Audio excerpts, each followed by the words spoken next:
You're listening to the Make Mental Podcast.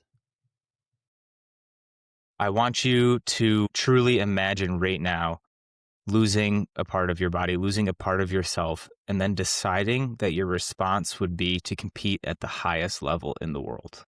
Just think about that. Well, today's guest did exactly that. She is a US track and field Paralympian who transformed trauma into purpose and pain into performance. Competing at the 2024 Paralympic Games, she represents more than her sport. She represents what's possible when resilience becomes a decision. This conversation is not just about athletics. It's about identity, grief, rebuilding, and choosing courage when life changes in an instant. So, Lindi Marcusen, welcome to Make Mental. Thank you. That was such a lovely introduction. Well, it's all true, and I'm excited to get into it with you today. But before we do, tell us how you're doing today. How are things? Things are good. Tuesdays are actually my rest day, so I get to stay home as much as I can and enjoy getting some work done on my computer and spending time with my dogs and just being in clean with hair, honestly. It's like, wow, my hair's not sweaty today. That's nice. Yeah, that's something you honestly you don't really think about until you have that rest day. You're just like, oh, I don't need to wash it today. Cool, I can just get up Yeah. and do what I need to do. Uh-huh, I'm sure all of our absolutely. athletes can relate to that. But before we jump right into the nitty gritty details, can you tell us a little bit more about yourself and yeah, how you ended up where you are today? Yeah, so I was born like a shark. I like didn't sit still. And my first love was gymnastics, and I just loved being upside down. I loved that it was just for me. I'm the youngest of 4. Well, gymnastics is my sport because I come from a basketball family because 'cause I'm the runt. And so I learned a lot from gymnastics. I learned about myself, and then I learned how I could express myself and play, and then I also learned how to fall, which I like. It's so funny to look at my life now because 'cause I'm like, "Wow, as an above knee amputee, like, I fall all the time." And so learning how to fall was actually a really it's I was gonna benefit later in the road, like how to just like to get back up again, to like not make it such a deal and just move on from it. And I went to college for graphic design, and so that's the other side of me that I feel like battles. I have the athlete, but I have the artist side, which I know you do as well, Caleb. So I know you can relate to that. And I graduated college and then I married my college sweetheart, and then the days later, my life almost ended. It completely changed. My trajectory, my path, everything, my body completely changed. I didn't know that had happened until about 6 weeks later when I woke up, and I didn't have a leg, and I didn't know what I was doing for the last 6 weeks, and I had a huge brain injury, and so didn't really know how to write my name. I couldn't put on a jacket and figure out how to zip it up. So I had to relearn everything from daily tasks to grocery shopping to writing my name to knowing who the correct president was and and then to walk with a prosthetic and then later to run.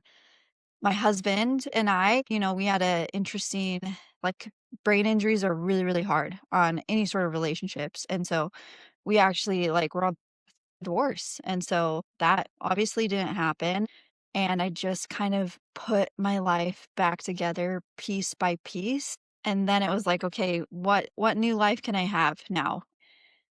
Because I tried going down the path of being super angry, and it just made everything worse. So, what's the other side of the coin? How could I do something with this because I'm still here, dang it, let's make purpose out of it. Yeah, makes a lot of sense. I mean, you make a lot of sense out of something that seemingly makes no sense at all, right? Like you're just living your life, and then all of a sudden you lose 6 weeks of your life, and then you forget almost everything. I want to know, what was the most frustrating thing that you couldn't remember how to do?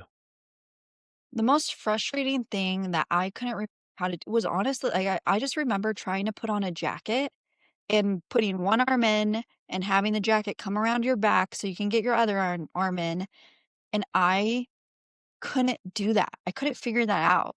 And I just was like, I was honestly like so embarrassed. And I remember thinking, like, okay, this is probably just because I've been laying in for 6 weeks. And so I'm probably not as flexible as I need to be to put on a jacket, which is like just not true, but I just was trying to, like, understand why I couldn't do that. Like, I couldn't like, even writing my name in my handwriting, like, I didn't recognize my handwriting. I was like, "Well, who's that?" And so I think that would like, as an artist, that was, like, probably the most, like that was, like, the second blow that, like, I don't think people know is that, I just graduated with my undergrad in art. Like, I was drawing, I was painting, I was, like, making books and, like, graphic design, and then I couldn't recognize who wrote my name. Like, how am I gonna draw? Like, that's just another part of my identity that's gone. Like, I don't this sucks. Yeah, I think you called it adult shaken baby syndrome, if I remember Yeah. correctly. Yeah, so it's called a severe diffuse axonal head injury. Okay, so for normal people like me, adult Yeah. shaken baby syndrome. Does that mean you forget every single thing? Like, did you forget your name? Did you forget your husband's name? Or is that just selective things that are obviously very frustrating? Brains are so interesting because we all have a different brain and no injury is either. And so it Sure, was yeah. like I had to be told what happened to me like a bazillion times before it actually clicked and moved from like short memory to long term. It's like I had to be told like, "Hey, you're married to Nathan. Like that's your husband." So it's like I had to be told everything about my life again. And then it was like interesting to see how like my neurons connected again to like my steps back to who I was. Yeah. Is there anything now that you remember that you actually remembered? From well, I remember so I'm lucky because I there isn't a lot that I haven't been able to, like, go back and just, like, connect the dots to. Okay. Kind of Um reattach the wires almost. yeah, basically, like, go in, reattach the wires in the brain, to do things, to remember events in life, and so it's everything that led up to that point. Like, I remember the day of my accident, and I remember what I was doing and just, like, how I was feeling, and then I remember a bit, like, from the actual accident, which is, like, that's a double-edged sword. It's like, how much do you wanna remember about that, Probably, like, need to know, and it's just been interesting to see how your brain's like, neuroplasticity is so interesting. 'Cause it's like you can, like, reconnect your brain. It's like the muscle memory comes back, and, like, honestly, that's what I think has served me so much is, like, the muscle memory of things. So here you have a clean slate in 2018 almost, but you know you have a clean slate. It's almost like starting over, but now Yeah. you actually have some sort of mental capacity to be like, "Oh shoot, I'm starting over here." Like the whatever X amount of years, however old you were when it happened, are basically a wash. And today Yeah. is the first day of my life. Can you describe that feeling for us? Obviously, both physically and losing a limb, but also mentally of I'm staring at a blank canvas. Obviously, as an artist, it could be exciting, but can also be, what the hell am I supposed to paint? Oh, absolutely. I feel like the best way to describe it is that, like, there was Lindy I know, like, who I was before my accident and before my brain injury and everything, and then Lindy 2.0 was who I was, like, going through the initial shock and grief and devastation and anger in my recovering from my accident.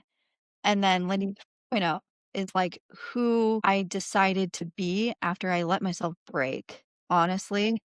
Like I tried so hard to just like keep everything together and be like, "Oh, this is like not a big deal." And it's because I was embarrassed because I woke up and the whole world like knew what happened to me. And I just like a very, very private person before my accident, which is like funny now. I've had to really work at like, all right, no, it's okay to let people like in. And so that Lindy 3.0, it's like, okay, who do I want to be? Like, who makes up me as a person? But that personal growth journey has served me so well to what I am doing now. It's like Mm. I know who I am at like at the base level without anything else is because I, like, selectively put put the pieces back together that I wanted there. Mm. Do you ever grieve old versions of yourself? 100%. 100%. I worked with a therapist, like, once or twice a week for 5 years, and I there was an exercise that she had me do that I just was like, "You gotta be kidding me." But she was like, "I think we need to we're to the point where I think we have, like, a kind of a funeral ceremony for who you were." Huh. Because I was just, like, trying so hard to grasp at getting back to who I was pre-accident, and that just, like, wasn't possible anymore. Just, like, to let go and just, like, surrender to that was was probably one of the hardest things I've done. Because it's like, "Oh, I'm not gonna have the future I thought I would have." Like, I don't like, I'm not gonna like, I was an avid like, I grew up hiking, water skiing, wakeboarding, with gymnastics and stuff, and so it's not the same, all this everything was just different, and so it's like, "Alright, we have to grieve the future that we're not gonna have," which is weird backwards. Yeah, do you think Lindy 3.0 would be friends with Lindy 2.0 and Lindy 1.0? Lindy 3.0 would have definitely, like, not been very happy with Lindy 2.0 because, like, to be honest, like, to be totally transparent, like, I was drinking every by myself, like, and mixing medications that I was on that was very dangerous. And, like, if I look back and it's like, wow, I just wanna smack myself. But it's like, I didn't have the tools I needed to move through that experience.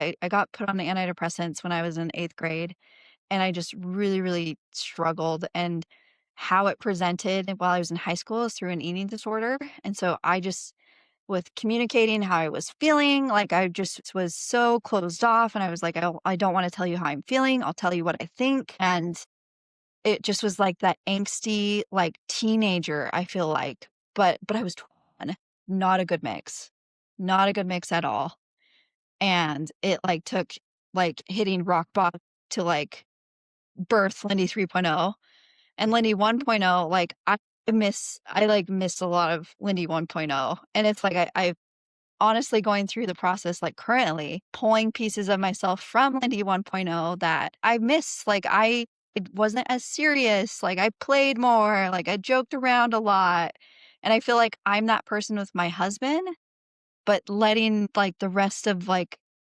the world see that version of me too is something that I'm actually currently working on now, which I think is interesting. Yeah, why is that important to you that more than your husband gets to see this happy side of Lindy? I think I think sometimes people think it's like, "Oh, Lindy's always positive." It's like, no, like, I think anger is actually a very important emotion to express. I've had to learn how to be comfortable expressing that. It's like, "Oh, Lindy, like, you're this elite athlete." Like, I have very, very high expectations, and I'm very calculated and very, like, disciplined. But that also like, you also have to honor honor the play, honor the child like, the inner child, I think is what I'm getting at. And, like, just giving her the place to stand where she's valued and comfortable, and she gets to express herself. Yeah, when you start to lose the joy in what you're doing, it becomes very tough to continue doing Yeah, anything, is what I'm yeah, hearing. And you want absolutely, people to be to at least be conscious of the fact that they need to recognize if they're no longer having fun what they're doing, or if they are, why not share it? Why not spread that light? Why not be positive, even in the most difficult of circumstances? Because there could be a Lindy 2.0 with their eyes on you right now that needs a Lindy 3.0's help, to put it that absolutely. in that perspective. That's a great perspective to have. And it's tough because most people say that they don't become version 3.0 of themselves before they go through version 2.0. What I want to Mhm. know is there a way, in your opinion, to skip 2.0 in order to get to 3.0? I don't think there's a way to skip because I feel like through Indy 2.0, that was the most intense, like, grief process, I would say, and I think of grief as, like, a staircase, right? Where it's like you're constantly climbing, but you're coming around seeing the same thing thinking that, "Oh, I thought I was over that. Oh, I guess not." And so there's a lot of power in, like, the 2.0, like, the grief, the anger, all of those emotions, like, they absolutely need to be honored. They need to be expressed. They need to be worked through because it's for me. And it's like I think of emotion whenever I'm, like, going through, like, hard emotions, I remind myself, like, "Hey, I'm the goddamn sky." These are just clouds. These are clouds coming through a storm right now, but I can hold this because I'm the whole sky right now. But also being like, the opposite side, which I feel like people who've gone through really traumatic stuff, it's like, wow, joy actually becomes a harder emotion to express now because it's like, oh, is something bad gonna happen after like this really good thing? Like, ooh. So it's like, no, you can also be the sky to hold like the bright sun as well. How did you give yourself permission to be happy again after such a traumatizing moment? A lot of self-compassion. I self-compassion in the sense of, I'm all for giving yourself grace, but I'm also for like recognizing that your worth is absolutely undeniably not capped anywhere. Like infinite. So to like work on that relationships through whatever higher power you're in, like you're connected with, universe, God, whatever. And it's like, you know what? I deserve to feel happy. And it's like, I think that constant like push and pull of like, well, if you're happy, then something like you might get really, really disappointed, which is like my least favorite emotion is being disappointed. But it's like, all right, I know the depths of the hard feelings. Like I want to know the exact opposite of that as well. And I deserve to know that. Yeah, as humans, we were built to experience nearly every emotion. We weren't Yeah. built to suppress many of them. Obviously, when some occur more often or much more extremely than others, you might have to get some help to tone it down a little bit because that's equally as unhealthy. But we're built Mhm. to experience every emotion. What I don't think we're built for, though, unfortunately, is your experience. Can you can you speak to that at all? Like I said, it just changes on a dime. I don't think people realize how difficult that is unless they've been through it themselves. I look at hardships so differently now. And it's like not to shy away from them, but just to like hunker down and surrender to and just allow them to expand you to be able to hold more, express more, and feel more. Because it's like it will be the hard emotions, but I promise you it will also be the really joyful emotions as well. Yeah, it has to be a daily battle as well. Can you give us some insight onto your daily habits and maybe what has changed since you've become a Paralympian? I mean, really, the struggle and success that comes with every day being you. I think it just is moving through life in a way that is like surrendering to what is coming, what to not jump ahead, but to stay in the present moment, but also relentlessly chasing your goals and your dreams. So, like that I don't love the word balance.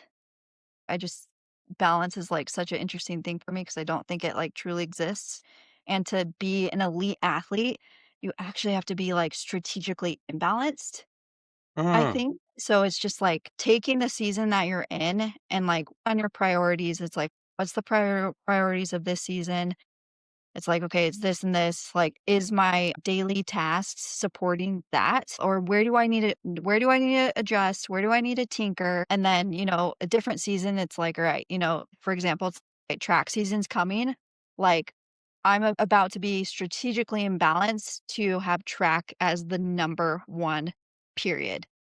It's not like it wasn't a priority in the past season, but it just was a little bit different. But it's like for me, with a brain injury, I feel like I have to be really strategic of where I put my energy.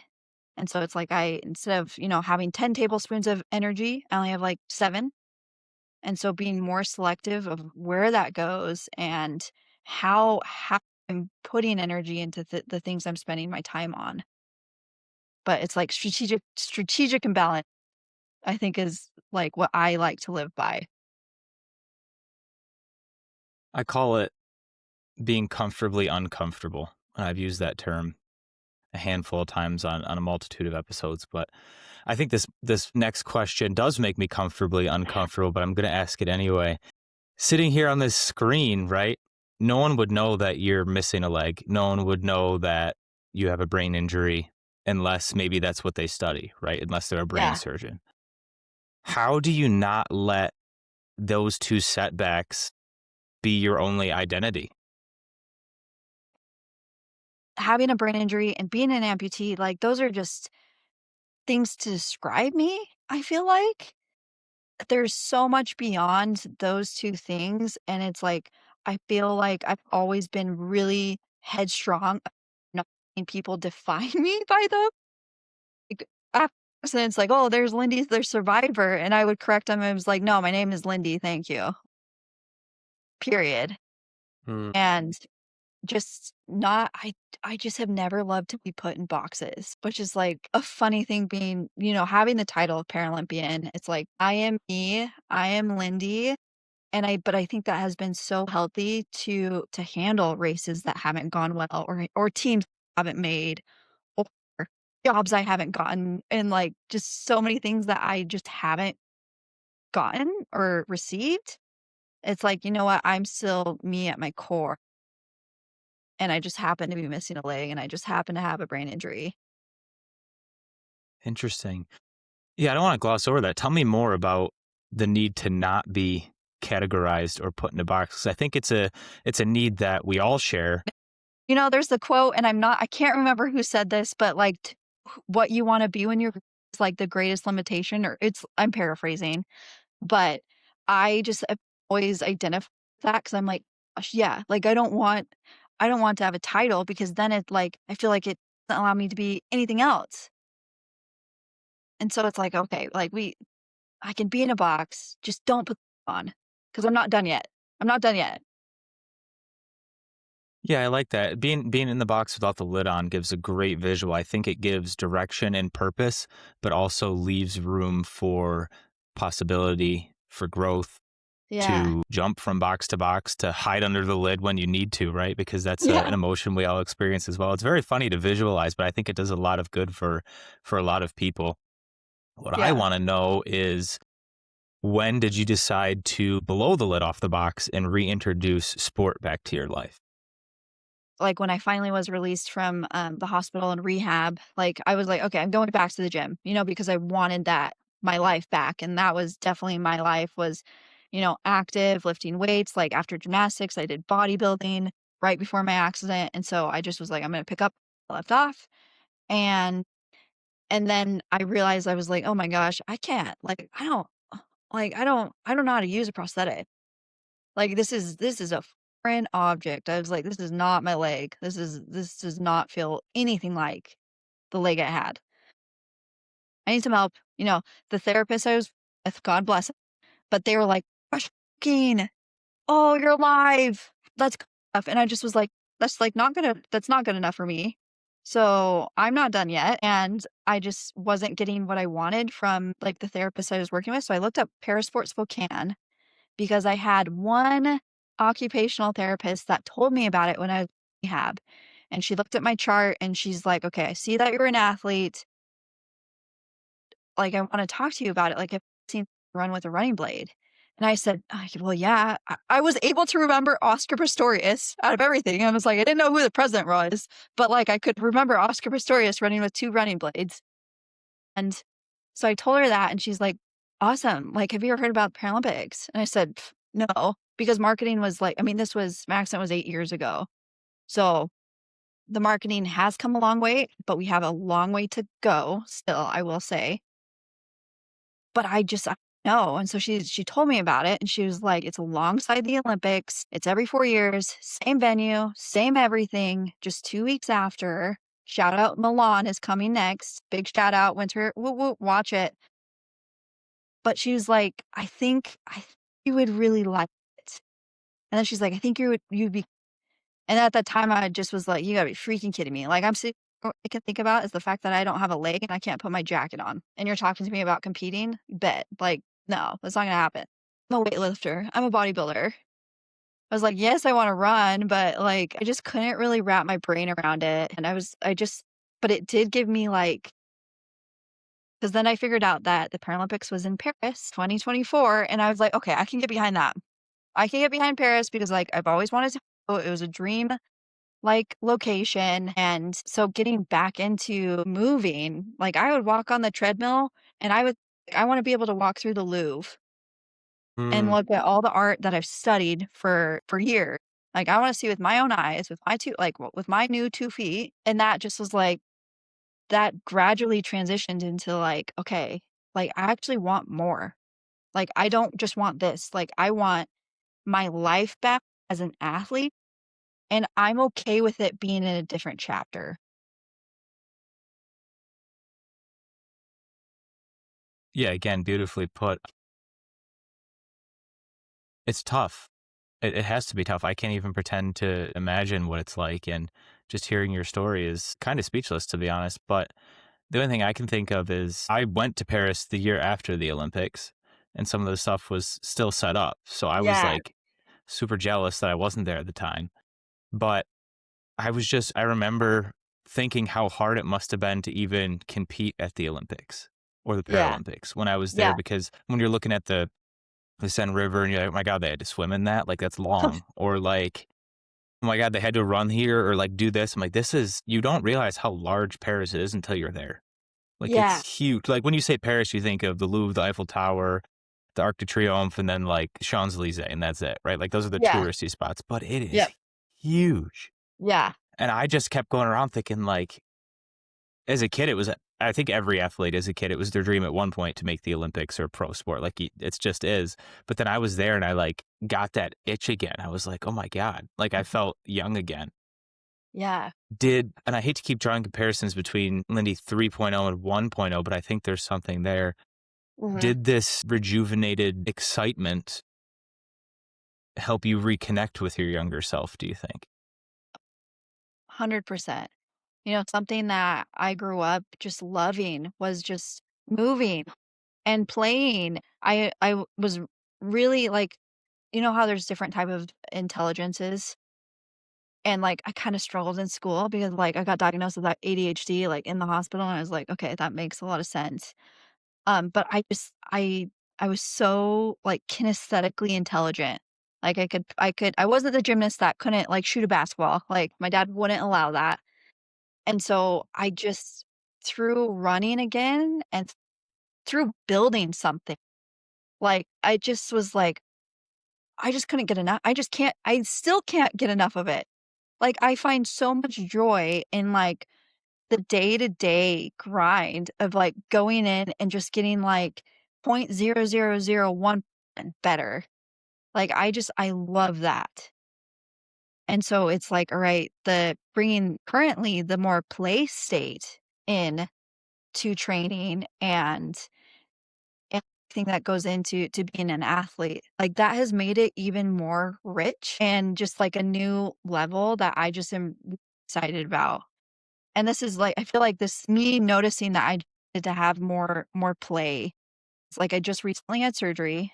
So, like, I had a couple surgeries, and I've been like, I'm 8 weeks out now, and I just, like, kinda was able to pause for a second and was just like, "Okay, we need to back and rework my foundation. What do I need less of? What do I need more of to reach this next level, to grow my talent higher and stronger?" And, like, play was the piece of that, and it was like, "Okay, Lindy 1.0, she played." Like, she played a lot. Yeah, I'm noticing a pattern, for better or for worse, that life forces you to slow down. Yeah. And again, different levels, different intensities. In those moments of slowdown, how were you able to realize what you needed? Because I think a lot of us have moments where life is slow, Yeah. again, for better or worse, and we want to improve, but we just don't know how to pinpoint what we need to improve in ourselves. Yeah. So the other thing about me is that I write a ton. I write a ton, I voice memo a ton because I feel like it's the only way I can get thoughts out and to see them and then draw connections. And so like one prompt because I knew the surgery was coming. Like I was injured all last year and I was just like, let's make it through world championships and then we can take care of it. And so I feel like I testing for surgery. It's funny. Just I was expecting it to happen, which was like for the first time I was expecting the slowdown. So that was an interesting difference. But there's this journal prompt like, okay, when I first slow down, what am I noticing? And I just wrote and wrote about everything I was noticing because it was like, all right, like let's lift the fog a little bit. Let's lift the lens that I have to be like compete. We're in like I'm recovering. That is my job right now. Like, yes, I'm still training, but it's not like it doesn't require as much mental capacity as it's not, I can't do a lot.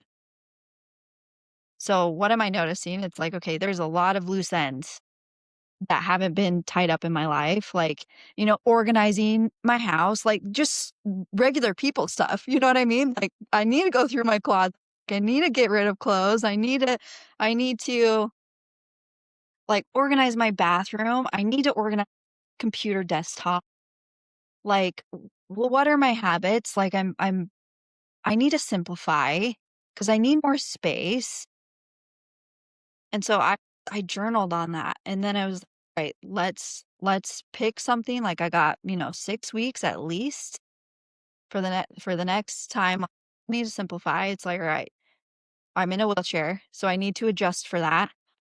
It's like, meals take way longer to cook in a wheelchair than standing, and so I was like, "Alright, we gotta make a couple adjustments." So it's like meal prepping, and then I'm noticing that it's like, okay, it's taking me a lot longer to do things, like, I need to set timers, so I'm, like, focused and I can be more diligent about where my time is going, and then it's like, okay, my physical space, like, I'm like, I need to organize my house. I put that on the back burner because it could, right?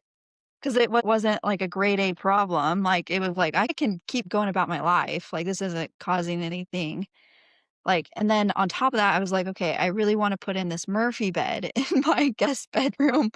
And so that was kinda like something I wanted to do, and it to me kinda be distracted in a way, but to use that 8 weeks to really get down and deep how I wanted to step into, like, the next phase. And ironically, it lined up with the Lunar New Year.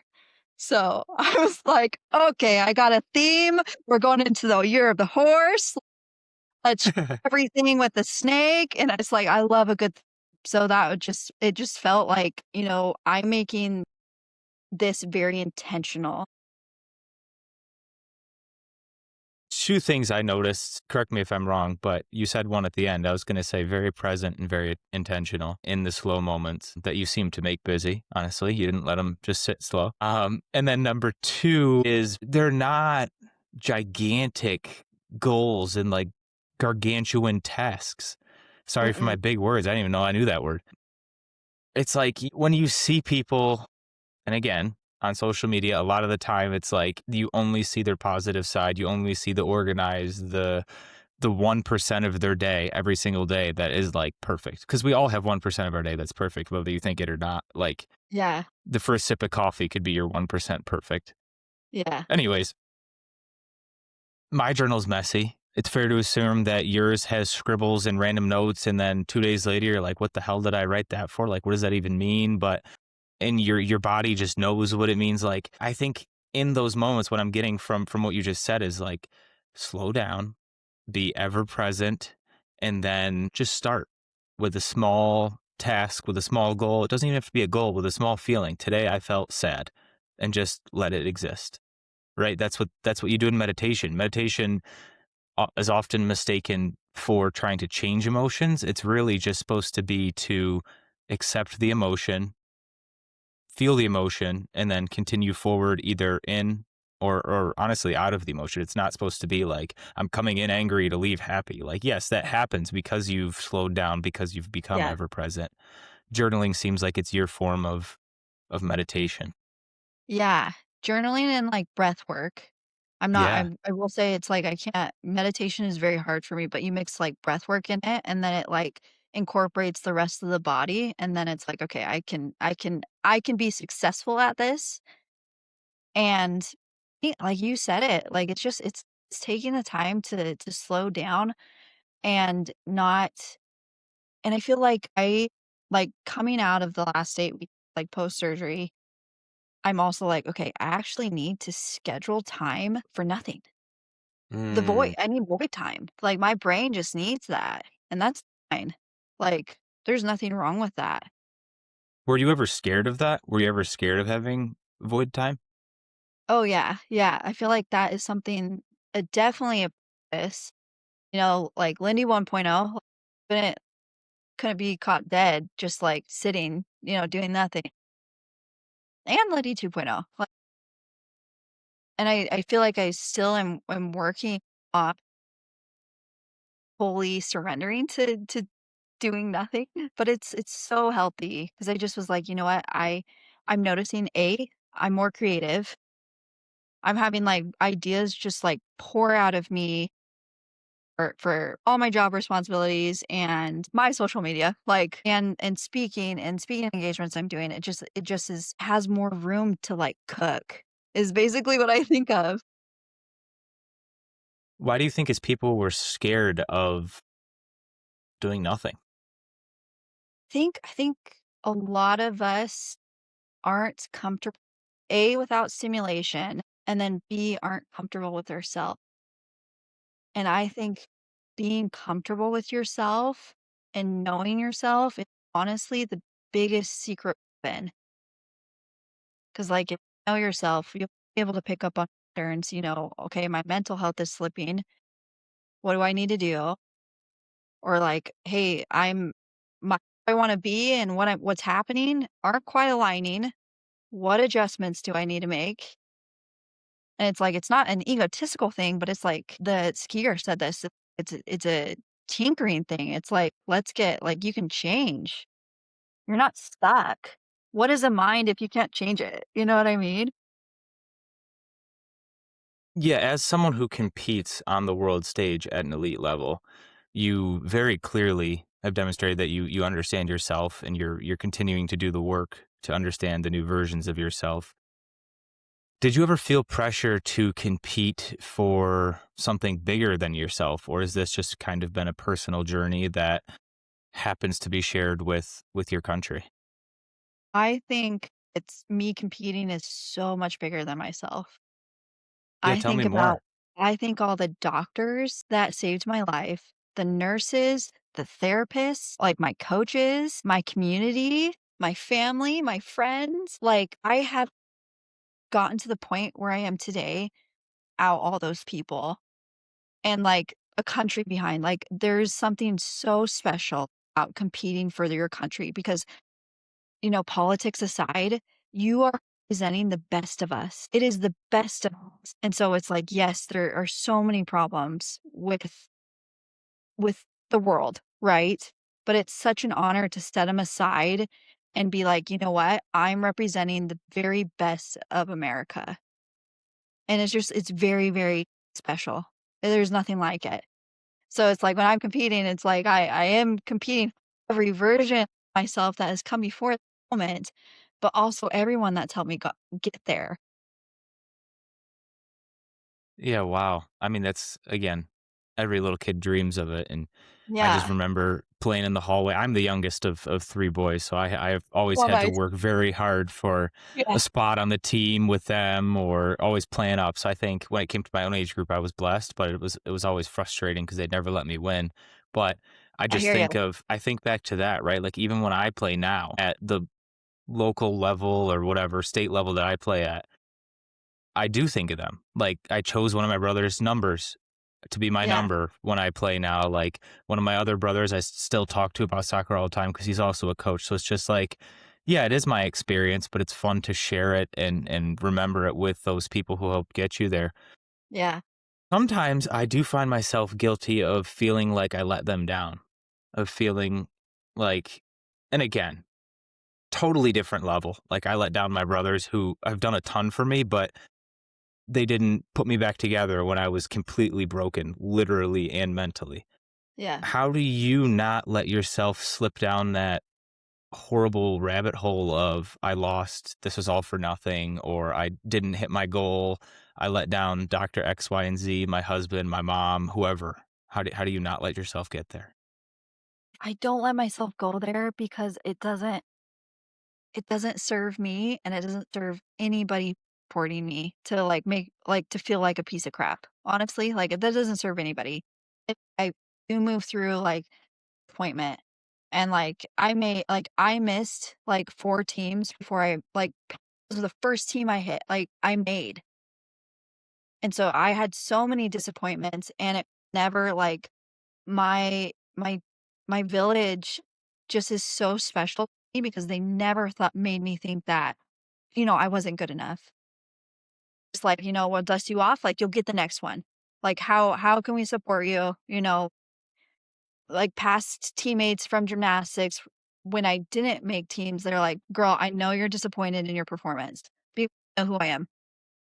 But, like, all they had to say was very encouraging words, and so I think it's really it's really special to win together, of course, but I think it's also very special to lose together because that, like, bonds you in another way. Because like, you're not learning things from winning as you do from losing.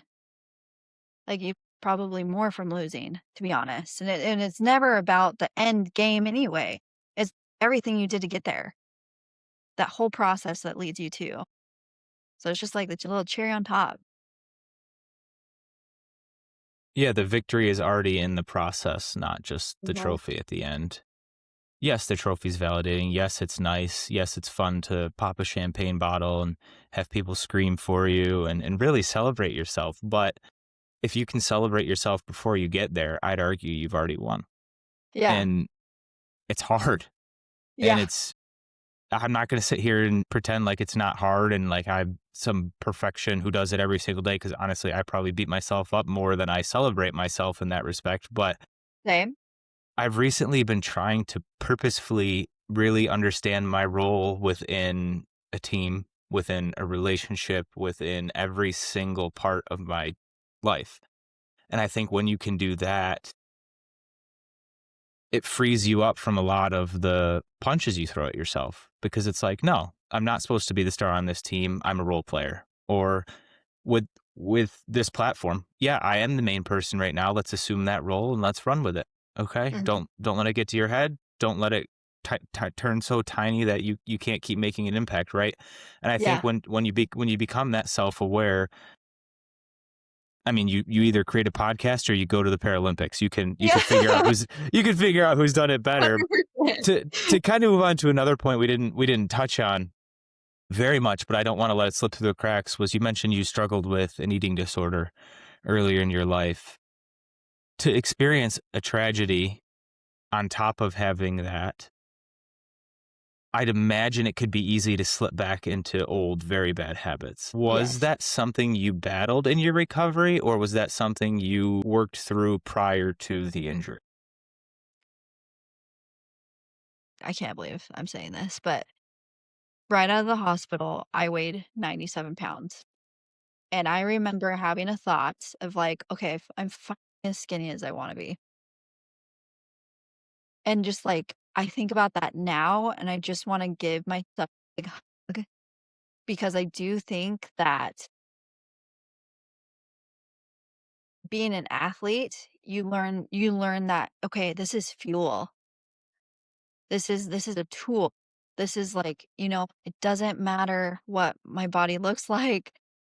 I'm just focused on how it performs. And so I feel like I do, like, of course, throughout my season, I do fluctuate. I am female. That adds to it as well. But I'm more comfortable in my body that I feel I I just really cherish it now. And so it's like, yes, I have like bad body image days. Like, oh, I'm a little fluffy right now, but it's like it doesn't take away from what my body can do. So it's like I what is it? I can't remember this account, but their tagline is like my body is a tool, it's not an ornament. And I just love that because it's focusing on like like women's bodies are amazing. Like we create life. So I think like that perspective shift obviously wasn't a light switch. It's just been a gradual process for the last 8 years. Yeah, just one aha moment after aha moment. And again, some days they happen like 8, 9, 10 times, and then sometimes you go 10 months without an aha moment and you're like, I haven't gotten any better at all. But that could be a whole nother podcast episode. I do Yeah. appreciate you opening up a little bit there with the body dysmorphia, and I'm personally very proud of you for working your way through that. And again, Thank I'm you. sure it still comes back up from time to time because mental health doesn't just disappear, right? It doesn't just go away. You just learn how to use your tools better, how you put it. Your body's a tool, your mind is a tool. You learn how to use the tool better. I heard a quote that said, when you first learn how to use a sword, you often nick yourself. You don't throw away the sword, you just learn how to use it, right? Like it's Yeah. still useful. You Yeah. just stop hitting your knuckles or something. But Yeah. uh, um, as I think there's a misconception too, and again, correct me if I'm wrong because I can only speak from a male perspective. But in the female body image world, where anyone who's anti skinny movement, so body positivity, is automatically promoting unhealthy. I Yeah. think it doesn't have to go to polar extremes. I think Yeah, I know. we're We're so just attuned to that as humans, where it's like if you don't support skinny, you support fat, and it's like yeah, I don't not support someone who's a little overweight, but I don't encourage it, right? But I'm also yeah, not encouraging you to join the skinny movement, right? Like you have to be comfortable in your own body. You have to be okay with your skin, and you have to know that it's your choice. 99% of the time, it's your choice, and you have to know the consequences. Is that yeah. fair to assume, or did I totally miss the point there? I totally can relate to that because it's like genetics come into play, right? But I also think it's like your body is your vessel and like you only get one. And so it's like take care of it. Like it's meant to like we were hunting and gathering, we weren't standing still. Like our bodies are meant to be used, they're meant to be moved, like they need good fuel. Like you're like I like to think of like my body a Ferrari, so it's like I'm gonna be putting a lot of really fuel in that, which includes a little biscotti in the morning too, right? Because it's like nothing like so black and white, but just like the general trend is like, hey, we're taking like mind, body, soul, like it's all connected. Like I don't think you can take anything out of that triangle and be like a healthy person. And so I think just having that, like, viewpoint, so it's not shaming when women who are going to the gym and who want to change their physique so they feel comfortable. Like, it's not shaming those women, it's not shaming the women who are just starting their journey, who are trying to, lose weight, like, it's not about that, but it's about, "Okay, we have this body, let's use it, let's celebrate, let's take care of it because you're worth that." Yeah, you came back to just being present and understanding where you are. Yeah. And that's so hard to do in a time Easier and said than space done. where you're so focused on what everyone else is doing. So I Yeah. really appreciate how you tied all those points together of just taking some time to slow down, really understand who you are, whether whether you're forced to slow down or you choose to slow down. it's necessary. And slow down Yeah. doesn't mean lock yourself in a room for 10 days and not speak to anyone. And if that's for you, I'm not going to tell Yeah. you. I'm not here to tell you not to, but By all means. I would. I wouldn't. I'm saying slow. I guess slowing down for me is taking an hour, 30 minutes out of the day, whether it's a walk, whether it's trying to read, whether it's watching the TV but not really watching and just letting my thoughts ramble, or a nice Yeah. long shower. Right? Just start small. You don't have to become some, I don't even know what we'd call it, voodoo void person Yeah. right away. Right? Take 5 minutes and just slow down. Ask yourself simply, what do I need right now? And if that Yeah. is food, fantastic, go fill your body. If it is to write or draw, write or draw. If it's to sleep, take a quick nap. If it's to call someone, you just have to allow your brain the space to actually think and not just ramble. That's how I always Yeah. like to. Yeah. That's a great way to put it. I love that. Okay, as we transition here into the final parts of the podcast, I'm curious, what are you most excited for going forward on your Paralympic journey? Well, I'm most excited for LA 2028. All of my rails are leading to that now. And so I'm in a season, where the shift is just gonna shift back to track being like the one number one priority with the exclamation point. But I'm also excited, having more conversations like this, sharing more of my story. Keep it. I'm a very onion person, and so it takes me a second to, like, reveal the layers and stuff, and I'm just excited to continue to do that, like, my social media, and build that brand and just have people change their change their outlook on trials in their life and on people with disabilities. I wanna make sure that I'm doing my part to expand people's viewpoint on what disability looks like and feels like and what they see, and doing my part to help that. Yeah, I love that. That's very brave. I appreciate it. I do want to ask you the final question that we ask just about every guest here on the podcast, Lindy. Are you ready for the final question on I'm your ready. episode of the Make Mental podcast? Okay. If there's one person in the entire world who could use a hug from you right now, who would you give it to and why? So I have to tell you, I am not a hugger. So I have like superpowers because I don't give a lot. And Who I would you give wanna a high five to then? Who would you Oh, give a no, nice no, high five no, to? I'm gonna stick with your question, right? I'll give a high five to everybody. I'm like, "Give me a high five." I love high fives. There's no one who doesn't like high fives, I'm convinced. But to give a hug, like, I wanna give a hug to, like, any any person that just had, like, a big life change that, like, they didn't ask for. Like, I just have so much, space. People say, "What was that?" Like, that did happen to me. And I just, like, if it could transmit hope and, like, a breath of new life in that hug, like, that's what I would want. Yeah, for every unfortunate circumstance, there's an equally powerful, fortunate one waiting to happen if you're willing to accept it, is what it sounds like. Yeah. Yeah. Well, thank you so much for your time here the past hour, sharing your story with us, letting us get to know who you really are. If someone is connected with what you're saying today, how can they follow along with your journey and cheer you on through 2028 and beyond? Yeah, come hang out. I'm on Instagram mostly and TikTok, and I'm gonna say this because this is gonna kick my butt, but I'm also gonna be on YouTube, so Oh, longer form because I think it will be fun. So come hang out. I'd love to have you. I'd love to chat with you, get to know you at yeah, Lindy sound Marcusen. Sorry, I didn't put my hand on. Just Lindy Marcusen. You'll find me.